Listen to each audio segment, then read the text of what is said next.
आज मैं भी बच्चों के साथ थोड़ा बच्चा बन गई थी और मैंने फर्स्ट टाइम ट्राई किया ये गो कार्ट गेम। मैंने अपनी पियाजी को पहले ही बोल दिया था कि मुझसे ये नहीं होगा, बट उन्होंने कहा कि एक बार ट्राई करके देखो।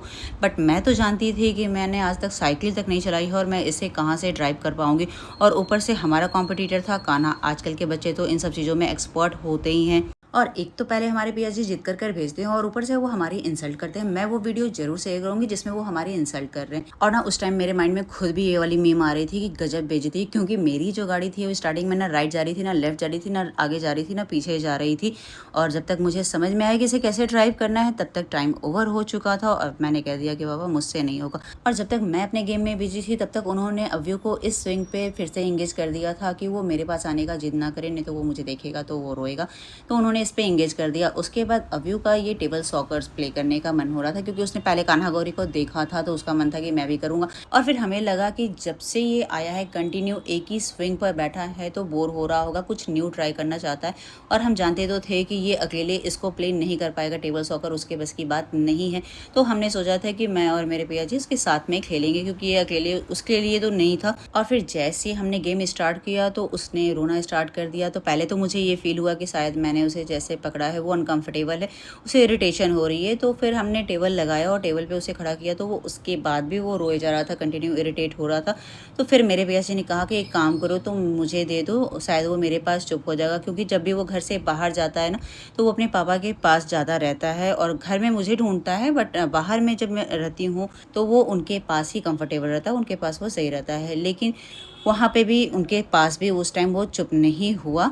तो फिर उन्होंने कहा कि एक काम करता हूँ कि मैं उसे फिर से उसी स्विंग पे कर देता हूँ, क्योंकि वो उसी पे एंटरटेन हो रहा है। तुम एक काम करो, तुम ये कान्हा के साथ ही खेल लो। तो फिर मैंने उनको बोल दिया ओके आप इसको लेकर जाइए। और फिर मेरे सामने आते हैं कान्हा गौरी दोनों। तो गौरी ने पहले बोला कि पहले मैं मौसी के साथ खेलूंगी, और गौरी ने एक ही दो चांस खेला था कि कान्हा ने कहा कि एक काम करो तुम मुझे दे दो, मैं मौसी को डिफीट कर दूंगा जैसे गो कार्ट गेम में किया था, मैं इस गेम में भी कर दूंगा और मौसी मेरे साथ नहीं खेल पाएगी।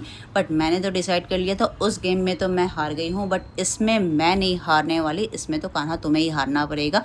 और उसके बाद मैंने वन बाय वन कंटिन्यू सारे गोल कर दिए और कान्हा हो गया डिफीट। तो कान्हा थोड़ा सा शॉक्ड हो गया था, यार मौसी ने मुझे डिफीट कर दिया, जबकि वो खुद को इसमें एक्सपर्ट समझ रहा था। और मैंने उसको फिर बोला भी, जब वो मेरे पास आया तब मैंने उसे बोला कि इसे कहते हैं ओल्ड इज़ गोल्ड, कोई ज़रूरी नहीं है कि हर चीज़ में आप ही आगे हो जाओ। तो उसने कहा कि उस गेम में आपने क्यों नहीं किया, गो कार्ट गेम में क्यों नहीं कर लिया। और फिर मैंने उसे जरा सा चिढ़ाते हुए कहा कि कुछ भी हो तुम हार तो गए हो, एक गेम तुम जीत गए और एक गेम मैं जीत गई, तो बात तो बराबर हो गई। और उसके बाद मैं इधर आ गई अव्यू के पास। तो मैंने देखा कि ये कार रेस गेम चूज कर बैठा है, बट मैं जानती थी कि ये उसे करेगा नहीं। और हमें फिर से उसे उसी सिंगल स्विंग गेम पर बैठाना पड़ा, और जो देख के हमें बहुत बुरा लग रहा था, क्योंकि वहाँ पे कोई और सेकंड ऑप्शन था नहीं। और इधर गौरी का मासा जी से डिमांड चल रहा था कि मुझे ये हैमर आर्केड गेम करना है। और उसने डिमांड तो कर दिया, बट उससे ये हुआ नहीं, और उसके पैसे तो वसूल करने थे क्योंकि टिकट तो परचेस हो चुके थे। तो ये पैसा वसूल उसके मासा जी ने किया। और उसके बाद ये भी बहुत ही खुश दिख रहे थे, जैसे लग रहा था कि हाँ जो इन्होंने टारगेट किया था वो इन्होंने अचीव कर लिया। और उसके बाद हम सभी के सारे गेम्स हो चुके थे, मतलब सभी सारे गेम्स जो थे वो हम लोगों ने कर लिए थे और कोई गेम बचा नहीं था। और कान्हा का बस लास्ट गेम चल रहा था, कार रेस गेम, उसने उसे भी कंप्लीट कर लिया था। अब बारी थी बस अव्यू को इस स्विंग से उतारने की। और हम जब उसे उतार कर लेकर जा रहे थे तो उसे ये फील नहीं हुआ था कि हम कहीं और जा रहे हैं। उसे लगा था कि कुछ हम लोग न्यू ट्राई करेंगे, कुछ नया गेम करेंगे।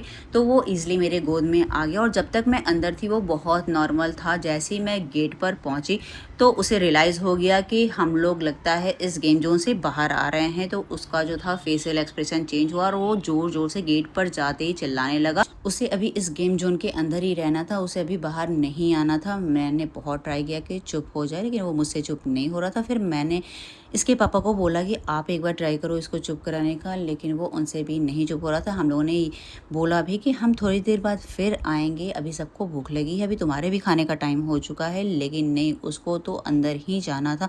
और उसके बाद सब मुझे छोड़कर इस फूड कोर्ट के अंदर चले गए और मैं इसके साथ अकेले ही फाइट कर रही थी। फिर किसी भी तरह से करके बहुत मेहनत के साथ ये इतना उछल रहा था मेरी गोद में कि मुझे लग रहा था कि ये गिर जाएगा। फिर किसी तरह से ले जाकर मैंने इसको पहले चेयर पे बिठा दिया, फिर सोचा कि अब मैं इसको चुप कराऊंगी, लेकिन ये चुप नहीं हुआ।